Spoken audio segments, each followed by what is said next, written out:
សួស្តីអ្នកនរគ្នាស្វាគមន៍មកកាន់ Channel DR សម្រាប់រឿងចូលជាមួយនឹង admin ម្ដងទៀតនៃរឿងវិថីឈួរទៅរកភាពជោគជ័យភាគទី8ចឹងកុំឲ្យខាត់ពេលយូរយើងចូលទៅទស្សនាសាច់រឿងហ្មងទៅសាច់រឿងដំបូងហ្នឹងគឺកាត់នៅផ្ទះរបស់វិនឈឹងយីដែលពេលហ្នឹងគេទៅមកពីសាលាចឹងណាហើយគេក៏បានយកស្បែកជើងដែលហ្វូស៊ីនស៊ូទិញឲ្យថ្ងៃមិញហ្នឹងទៅគេក៏បានស្ម័យការពីគេហ្នឹងនៅមន្ទីរពេទ្យពេលនៅក្មេងគេបានជួបក្មេងប្រុសម្នាក់ដែលលះស្បែកជើងហើយគេក៏បានដាក់ស្បែកជើងដែលគេកំពុងតែពាក់ហ្នឹងឲ្យក្មេងប្រុសម្នាក់នោះដែលក្មេងប្រុសម្នាក់នោះគឺជាប្រធានក្រុមហ្វូយើងហ្នឹងឯងគេទៅឲ្យស្បែកជើងហ្នឹងទៅប្រធានក្រុមហ្វូកាពីនៅតូចហ្នឹងថាឲ្យទុកជាអំណោយហើយគេក៏បានជួយពាក់ស្បែកជើងហ្នឹងឲ្យប្រធានក្រុមហ្វូកាពីនៅតូចដែរប្រធានក្រុមហ្វូកាពីនៅតូចហ្នឹងក៏និយាយថាគេអត់មានលុយទិញជាអំណោយឲ្យគេវិញទេហើយឈឹងយីក៏និយាយថាអីទេចាំពេលធំឡើងទិញឲ្យគេក៏បានដែរហើយកុំភ្លេចពាក់ស្បែកជើងហ្នឹងឲ្យគេវិញផងសារតែប្រធានក្រុមហ្វូធ្លាប់សន្យាអញ្ចឹងឯងបានជាវិនឈឹងយីហ្នឹងឲ្យគេទិញស្បែកជើងហើយចង់ឲ្យប្រធានក្រុមហ្វូហ្នឹងពាក់ស្បែកជើងឲ្យគេអញ្ចឹងណាសាច់រឿងឱកាសដល់ថ្ងៃថ្មីនៅកន្លែងកង់ទេយើងឃើញថាពួកគេទាំង4នាក់នេះកំពុងតែឲ្យប្រធានក្រុមហ្វូហ្នឹងអនុវត្តភាសាអង់គ្លេសអញ្ចឹងណាសួរថាពាក្យហ្នឹងបានន័យថាម៉េចទៅសេមិនហើយប្រកបមិនអញ្ចឹងទៅហើយតើតាប្រធានក្រុមហ្វូហ្នឹងនិយាយទៅបានពួកគេហ្នឹងឲ្យប្រធានក្រុមហ្វូញ៉ាំ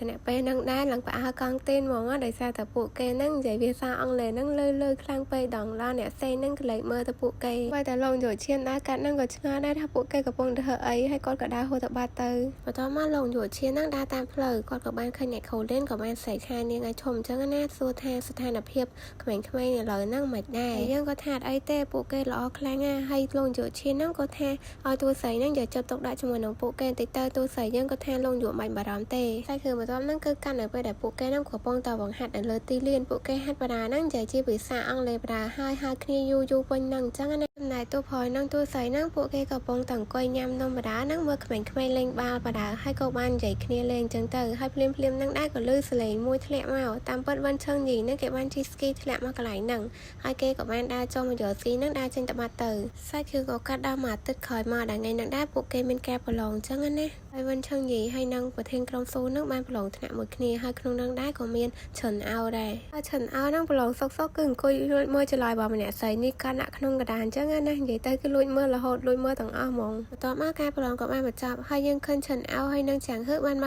កប្រធានក្រុមហ្វូហ្នឹងដល់ថ្នាក់ហើយគេក៏បានប្រាប់ប្រធានក្រុមហ្វូថាបន្ទុកប្រឡងរបស់គេហ្នឹងលើវិនឈឹងយី 0.5 ដល់ពេលហ្នឹងពួកគេទាំង3នាក់ស្វាយអអញ្ចឹងណាហើយវិនឈឹងយីក៏បានដើរកាត់ហើយប្រធានក្រុមហ្វូហ្នឹងក៏បានហៅគេឲ្យឈប់ហើយគេក៏បាននិយាយថាសូមស្វាគមន៍វិនឈឹងយីណាមកកាន់ក្រុមរបស់គេហើយពួកគេក៏បានហៅចាប់ដៃគ្នាតែគណៈពេលហ្នឹងដែរសារធានបានហត់មកប្រាប់ប្រធានក្រុមហ្វូថាលោកគ្រូជីហ្នឹងចង់ជួបគេហើយពួកគេទាំង3នាក់ហ្នឹងក៏បានដើរចេញទៅពេលដែរទៅដល់បន្ទប់លោកគ្រូជីហ្នឹងក៏បាននិយាយថាការពីខែមុនបន្ទប់ប្រឡងរបស់គេបានតែ77ទេតែខែនេះបានដល់123.5បន្ទប់វាអាចទៅហួចអញ្ចឹងណាភ្លាមហ្នឹងដែរតួស្រីក៏បានមកដើរហើយនាងបាននិយាយថានាងអាចបញ្ជាក់បានដោយសារតែក្មេងៗក្រុមបាល់ទាត់ហ្នឹងពួកគេខំប្រឹងរៀនអង់គ្លេសខ្លាំងណាស់លោកគ្រូជីហ្នឹងក៏និយាយថាពីមុនពួកគេខំប្រឹងរៀនផងមានហេតុផលអីដែលឥឡូវពួកគេខំប្រឹងរៀនប្រធានក្រុមហ្វូក៏និយាយថាលោកគ្រូអត់ជឿពួកយើងទេមែនលោកគ្រូជីហ្នឹងក៏និយាយថាពួកគេហ្នឹងពេលប្រឡងលួចមើលបញ្ចុងហើយឥឡូវហ្នឹងកំពុងតែនិយាយកុហកទៀតពេលហ្នឹងដែរប្រធានក្រុមហ្វូក៏បាននិយាយថាគេអត់បានលួចមើលបញ្ចុងទេហើយពួកគេហ្នឹងក៏អត់បានកុហកដែរលោកអាចទៅឆែកមើលកាមេរ៉ាសុវត្ថិភាពនៅក្នុងបន្ទប់ប្រឡងហ្នឹងបានហើយលោកគ្រូជីហ្នឹងថាបន្ទប់ប្រឡងហ្នឹងកាមេរ៉ាខូចបាត់ទេហើយទូស្រីយើងអ្នកខូលេហ្នឹងក៏និយាយថាសូម្បីតែនៅក្នុងតុលាការបើសិនជាអត់មានផតតាំងគ្រប់គ្រាន់ទេក៏អាចចោទប្រកាន់គេបានដែរលោកគ្រូជីហ្នឹងក៏និយាយថាដើម្បីភាពយុត្តិធម៌របស់សាលាបន្ទប់ហ្នឹងត្រូវតែលុបចោលហើយអ្នកខូលេហ្នឹងក៏បាននិយាយថាខាងការប្រឡងហ្នឹងមានវិញ្ញាសា A និងវិញ្ញាសា B ឯងអញ្ចឹងឲ្យប្រធានក្រុមហ្វូហ្នឹងគេធ្វើវិញ្ញាសាហ្នឹងទៅហើយឲ្យគេហ្នឹងប្រឡងនៅកន្លែងហ្នឹងហើយបើសិនជាគេប្រឡងហើយគេបង្ហាញថាគេអត់បានលួចមើលទេលោកគ្រូជីហ្នឹងត្រូវតែសុំទោសប្រធានក្រុមហ្វូហើយពេលហ្នឹងលោកគ្រូជីក៏បានអូខេទៅមិនមែនអេដមីនហូចចិត្តជាមួយលោកគ្រូហ្នឹងឃើញសិស្សប្រឡងបានបន្ទូច្រើនហ៊ានបកកាយអញ្ចឹងកូនណាតអបអបអាចគិតថាគ្នាលួចមើលបញ្ចុងវិញហើយគឺឱកាសដល់ពេលគេប្រឡងហើយក៏មានអ្នកគ្រូហ្នឹងគេកែបន្ទុកប្រឡងរបស់ប្រធានក្រុមហ្វូហ្នឹងអញ្ចឹងណាឃើញថាបន្ទុកប្រឡងរបស់គេលឹកហ្នឹងបានរហូតដល់128បន្ទុកហើយតួស្រីរបស់យើងហ្នឹងឃើញអញ្ចឹងគាត់សប្បាយចិត្តជាមួយនឹងពួកគេដែរហើយក៏បានកាន់កណ្ដាស់ប្រឡងហ្នឹងទៅឲ្យលោកគ្រូជីនមើលតែឃើញអញ្ចឹងលោកគ្រូជីនហ្នឹងគឺអត់មានអីនិយាយទេហើយតួស្រីហ្នឹងក៏បានឲ្យលោកគ្រូជីនហ្នឹងធ្វើតាមការសន្យាមុនហ្នឹងអញ្ចឹងណាតែអញ្ចឹងលោកគ្រូជីនហ្នឹងក៏បានងើបដើរទៅសុំទោសប្រធានក្រុមហ្វូហ្នឹងហើយគាត់និយាយថាគាត់នឹងដាក់បន្ទុកគេហ្នឹង128តែប្រធានក្រុមហ្វូថាអត់ចាំបាច់ទេហើយលោកគ្រូហ្នឹងដាក់បន្ទុកប្រឡងគេ123.5ហ្នឹងទៅដែរទៅហើយពួកគេក៏បានអរគុណអ្នកគ្រូលេនហើយក៏ជំរាបលាគ្រូជីនហ្នឹងចេញទៅបាត់ទៅចេញមកក្រៅហ្នឹងពួកគេក៏បានអបអរជាមួយគ្នាដែរអញ្ចឹងណាហើយពេលហ្នឹងដែរគេសួរថាឈិនអោមិនបានគេយំហើយឈិនអោ con dạy chi bị sáng lấy thay you know what your dad is happy ហើយពួកគេក៏នាំគ្នាសើចទៅតើ admin ឡើងចូលតួតាមពួកគេដែរហ្នឹងណាហើយឈីលៀងក៏និយាយថា Win ពួកយើងហ្នឹងគឺជា Mr. Win ហើយពួកគេក៏ថា Win ហើយនាំគ្នារំពេញហ្នឹងទៅហើយទូស្រីយើងក៏បានចេញមកឃើញអញ្ចឹងណាហើយពួកគេក៏បានឈប់នាំគ្នារំទៅហើយពេលហ្នឹងដែរចាំងហឺក៏និយាយថាអ្នកគ្រូលិនអ្នកគ្រូជួយពួកយើងអញ្ចឹងហើយពួកយើងនឹងតបស្នងគុណអ្នកគ្រូលិនវិញប៉ុន្តែដោយសារតែចាំងហឺនិយាយជាភាសាអង់គ្លេសអញ្ចឹងទៅពួកគេស្ដាប់អត់បានទេហើយពេលហ្នឹងដែរពួកគេក៏នាំគ្នាសួរថាបានន័យថាម៉េចហើយចាំងហឺក៏និយាយជាភាសាចិនទៅដល់លើអញ្ចឹងពួកគេទាំងអស់គ្នាហ្នឹងក៏នាំគ្នានិយាយពាក្យហ្នឹងជាភាសាអង់គ្លេសដល់អ្នកគ្រូលិនដល់លើអញ្ចឹងទូស្រីយើងរៀងរំភើបជាមួយនឹងពួកគេដែរប៉ុន្តែនាងក៏បាននិយាយថាបាច់ប្រាប់អ្នកផ្សេងទេថានាងហ្នឹងទៅរៀនអង់គ្លេសពួកគេហើយនាងក៏ដើរចេញទៅហើយពួកគេក៏ដើរទៅតាមទៅបន្តមកសាច់គ្រឿងឱកាសដើរថ្ងៃថ្មីដែលប្រធានក្រុមហ្វូហ្នឹងបានដើរឃើញវិនឈឹងជីហើយក៏បានដើរទៅនិយាយជាមួយគេហើយឈឹងជីហ្នឹងក៏បានបង្ហាញពីប្រយោគដែលឈិនអោហ្នឹងបានលួចមើលពីម្នាក់ស្រីនោះហ្នឹងទៅឲ្យប្រធានក្រុមហ្វូមើលតាមពិតទៅប្រយោគហ្នឹងគេចង់យកឲ្យប្រធានក្រុមហ្វូមើលអញ្ចឹងណាប៉ុន្តែប្រធានក្រុមហ្វូហ្នឹងគឺអត់បានចាប់អារម្មណ៍ទេ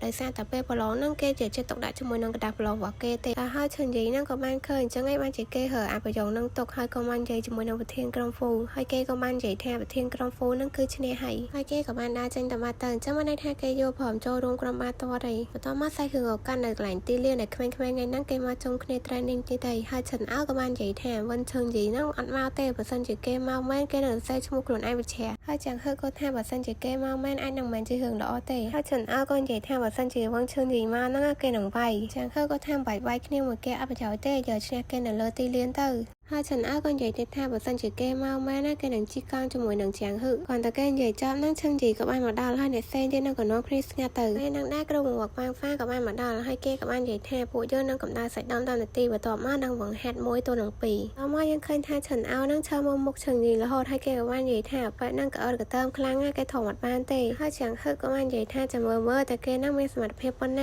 ាហើយឈិនអើក៏បានប្រាប់ក្រុមវឹកថាគេនឹងចាប់ដៃគោជាមួយនឹងជាងហឺដើម្បីការពារវិនឈឹងជីនឹងកុំឲ្យគេទាត់ចូលហើយអ្នកផ្សេងទៀតនឹងចាប់ដៃគោ2នាក់ទៀតចឹងណាហើយការប្រកួតក៏បានចាប់ផ្ដើមឈិនអោហើយនឹងចាំងហឺនឹងក៏អាចយកឈ្នះឈឹងជីបានទេហើយបន្ទាប់មកអ្នកផ្សេងទៀតក៏ចូលមកហើយប្រធានក្រុមហ្វូហើយនឹងលីនលូនឹងក៏អាចយកឈ្នះឈឹងជីបានដែរអ្នកផ្សេងទៀតក៏បានមកគូទៀតអញ្ចឹងណាអត់មានណាគេយកឈ្នះឈឹងជីបានទេគឺឈឹងជីអ្នកសុទ្ធចូលទាំងអស់បន្ទាប់មកតួប្រុសក៏បានប្លង់បច្ច័យហើយពួកគេនឹងក៏បានមកសម្រាប់អញ្ចឹងណាភ្លាមនឹងដែរឈិនជីក៏និយាយថាខេងចាំងហឺហើយនឹងឈិនអោនឹងនិយាយថាបើសិនជាគេមកពួកគេទាំងពីរអ្នកនឹងជីកង់ជាមួយគ្នា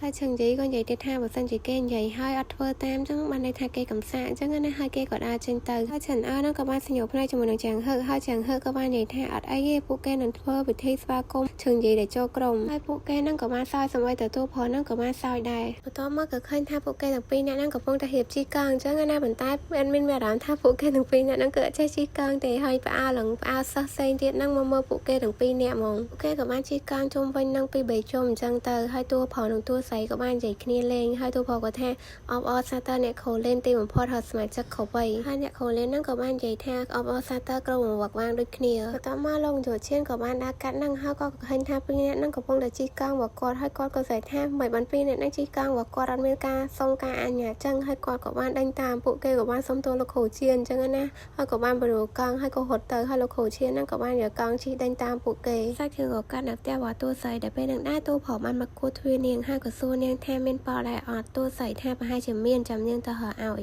បានតិចមកហ្នឹងតួស្រីក៏បានហៅប៉លឃើញហើយក៏បានយកប៉លមកឲ្យគេហើយក៏សួរថាពាក់កៅអៅអញ្ចឹងយប់ហ្នឹងគេឡើងភ្នំមែនហើយតួប្រុសក៏ថាហ្នឹងហើយនាងចង់ចូលរួមតែអត់តួស្រីក៏ថាអត់ទេដោយសារតែនាងហ្នឹងអត់ត្រឡប់ឡើងភ្នំហាត់ប្រាណហើយតួប្រុសក៏ថាគេអត់បានទៅហាត់ប្រាណទេគេទៅមើលអំពើអំបែកតួប្រុសក៏បានលាតួស្រីហើយក៏និយាយថាអរគុណអញ្ចឹងទៅតែតួស្រីក៏បានហៅគេឈប់បន្តមកសាច់គ្រឿងក៏កាន់នៅពេលដែលពួកគេទាំងពីរនាក់ហ្នឹងកំពុងតែដើរពេលដែលដើរហ្នឹងតួស្រីផឹកភ្លើងពណ៌ក្រហមហើយតួប្រុសក៏សួរថាមិនអញ្ចឹងនាងក៏បាននិយាយថាការប្រើភ្លើងពណ៌ក្រហមហ្នឹងគឺវាជាអត្តពលទៅលើសន្និបាតអំបែកហ្នឹងតិចហើយជាធម្មតាពួកវាមានសកម្មភាពនៅខែកក្កដារហូតដល់ខែកញ្ញាហើយតួប្រុសក៏និយាយថាឆ្នាំណាអាកាសធាតុរៀងក្តៅជាងរាល់ឆ្នាំហើយពីថ្ងៃហ្នឹងទៀតហ្នឹងជាសកម្មភាពចុងក្រោយរបស់សន្និបាតអំបែកហើយតួស្រីក៏និយាយថាអត់នឹកស្មានថាគ្រូវឹកវាងហ្នឹងចូលចិត្តសន្និបាតអំបែកអញ្ចឹងណាហើយក៏ដឹងពីព័ត៌មានរបស់វាតួប្រុសក៏ថាគេធ្លាប់ឡើងភ្នំហើយឃើញសន្និបាតអំបែកហ្នឹងបានពី3 ដងដែរអញ្ចឹងហើយបានគេ research មើលប បន្ថែមមកទូស័យក៏និយាយថាការស្ថិតថ្ងៃហ្នឹងដូចអត់សូវក្តៅទេសង្ឃឹមថាពួកគេហ្នឹងអាចនឹងឃើញសាន់7ពេកមកសាច់គឺកាន់តែពេលដែលទូស័យហ្នឹងខើជើងហើយនាងក៏បាននិយាយថាមុនហ្នឹងនាងឃើញអាប្លឺនោះស្មានតែសាន់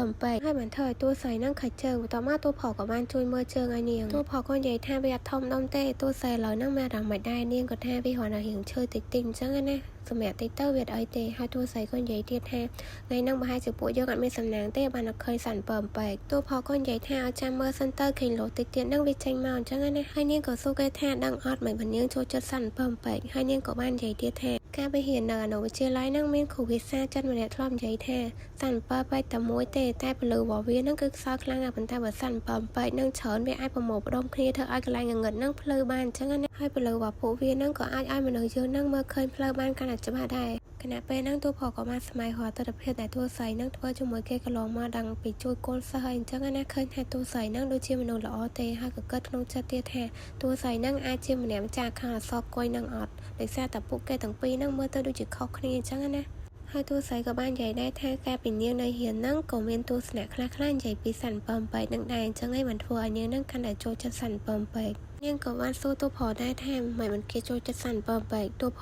លយើងគាត់តែនិយាយថាតាមពិតហ្នឹងសាន់7ពេកវាមានផ្លូវរបស់វាខ្លួនឯងគេគាត់ចង់ចាប់វាហ្នឹងពី3ដើម្បីយកមកសិក្សាស្វែងយល់បន្ថែមអញ្ចឹងណាបន្តមកទូស័យយើងហ្នឹងក៏បាននិយាយប្រៀបធៀបប្រធានក្រុមហ្វូហ្នឹងជាមួយនឹងសាន់7ពេកមកក្បាលហើយនាងនិយាយថាប្រធានក្រុមហ្វូហ្នឹងមានផ្លូវតែឯងទេប៉ុន្តែគេខំប្រឹងហូបរំអ្នកផ្សេងទៀតហ្នឹងឲ្យចូលក្រុមលេខបាល់ទាត់ទាំងអស់គ្នាបានតែហើយទូផលក៏និយាយថាថ្ងៃហ្នឹងមានអារម្មណ៍ថាទូស័យរៀងចម្លែកអញ្ចឹងណាដោយសារតែទូស័យហ្នឹងនិយាយពីផ្នត់កំណត់រៀងច្រើនបន្តមកទូស័យក៏និយាយថាយើងអង្គុយយូរហើយអត់ទាន់ឃើញសាន់7ពេកគេអញ្ចឹងពួកយើងទៅមកទៅដល់ពេលនាងងើបទៅក៏ស្រាប់តែឃើញសាន់7ពេកហើយនងដែរចេញសាន់7ពេកមកឡើងច្រើនហើយឡើងស្អាតហើយទូផលនឹងទូស័យរំភើបមើលដូចគ្នាអញ្ចឹងណាពេលនងដែរទូស័យរំភើបខ្លាំងហើយទូផលវិញដូចអត់សូវឃើញមើលសាន់7ពេកទេអត់មានឃើញតែមើលទូស័យពេលហ្នឹងដែរទូស័យក៏បាននិយាយថាមានអ្នកនិពន្ធម្នាក់ហ្នឹងធ្លាប់បានសរសេរថាសាន់7ពេកហ្នឹងគឺជាសម្បត្តិស្នេហាដែលពេលយប់ហ្នឹងបានផ្ញើមកកាន់ផែនដីហើយទូផលក៏បានញញឹមដាក់ទូស័យអញ្ចឹងណាបន្ទាប់មកសាច់គ្រឿងអកាន់ដល់ពេលដែលពួកគេទាំងពីរនាក់ហ្នឹងចុះពីលើភ្នំមកវិញហើយទូស័យនាងបាននិយាយថាថ្ងៃហ្នឹងសប្បាយចិត្តខ្លាំងណាស់ហើយទូផលក៏បានសួរនាងថាសប្បាយចិត្តដោយសារតែក្មេងៗឬក៏សប្បាយចិត្តដោយសារតែបានមើល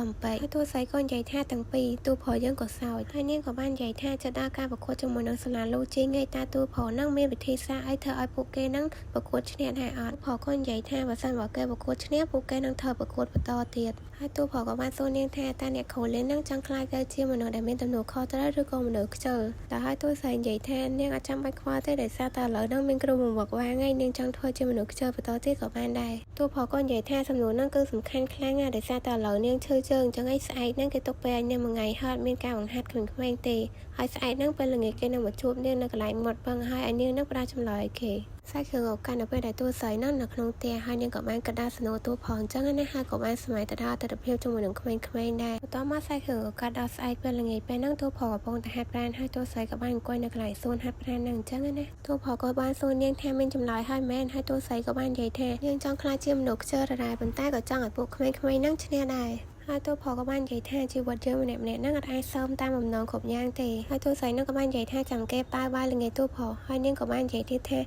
អូគេហាត់ប្រាណអញ្ចឹងប្រហែលជាគេអត់ញ៉ាំបាយល្ងាចទេហើយទូស័យយើងហ្នឹងធ្វើជារត់ហាត់ប្រាណជាមួយគេដែរតោះមកសាច់គ្រឿងកាន់ដល់ពេលដែលពួកគេទាំងពីរនាក់ហ្នឹងរត់មកដល់ម៉ាត់មើលទៅទូស័យហ្នឹងដូចជាហត់ខ្លាំងហើយពួកគេទាំងពីរនាក់ហ្នឹងក៏បានចូលទៅក្នុងម៉ាត់កំងអីញ៉ាំអញ្ចឹងណាបន្ទាប់ពីកំងអីញ៉ាំហើយទូផលក៏បានផេហើយពួកគេក៏បានចេញមកក្រៅពេលហ្នឹងដែរក៏មានកូនឆ្កែមួយដ៏ខ្ជូតរត់មកហៅទូស័យអញ្ចឹងណាហើយនាងក៏បានដាក់ចំណីឲ្យគេហើយទូផលហ្នឹងក៏បានលើកកូនឆ្កែហ្នឹងមកអង្គុយលើកៅអីហើយទូស័យក៏បានសួរទូផលថាកូនឆ្កែហ្នឹងខ្ជូតដែរអត់កូនឆ្កែហ្នឹងខ្ជូតដូចពួកក្មេងៗកន្លងមកតើដែរអត់ហើយទូផលក៏ថាទូស័យហ្នឹងមើលទៅដូចជាតានតឹងដល់ហើយនាងក៏សួរថាតើគេនឹងជួយដែរអត់ដោយសារតែពួកគេហ្នឹងអត់ទាន់សម្រេចបានទេហើយទូស័យយើងហ្នឹងក៏មានកំណត់មួយតែនាងថាពួកគេទាំងពីរនាក់ហ្នឹងដាក់ចំណីឲ្យឆ្កែដូចគ្នាទៅសម្រាប់ថាឆ្កែហ្នឹងវាហឺណាគេពួកគេនឹងសម្រេចចិត្តតាមម្នាក់ហ្នឹងអញ្ចឹងណាដល់ហើយទូផលក៏យល់ព្រមដល់ពេលចុងក្រោយហ្នឹងគីគីហ្នឹងហឺយកទូស័យវាញ៉ាំចំណីរបស់ទូស័យដាក់ឲ្យផលក៏បានលើកគីគីហ្នឹងយកមកពើនិយាយលេងអញ្ចឹងណាហើយពេលហ្នឹងដែរទូស័យក៏កលែកឃើញកាញ់ដៃទូផលហ្នឹងចេញឈាមហើយនាងក៏បាននិយាយថាគេត្រូវអីគេទូផលក៏ថាអីទ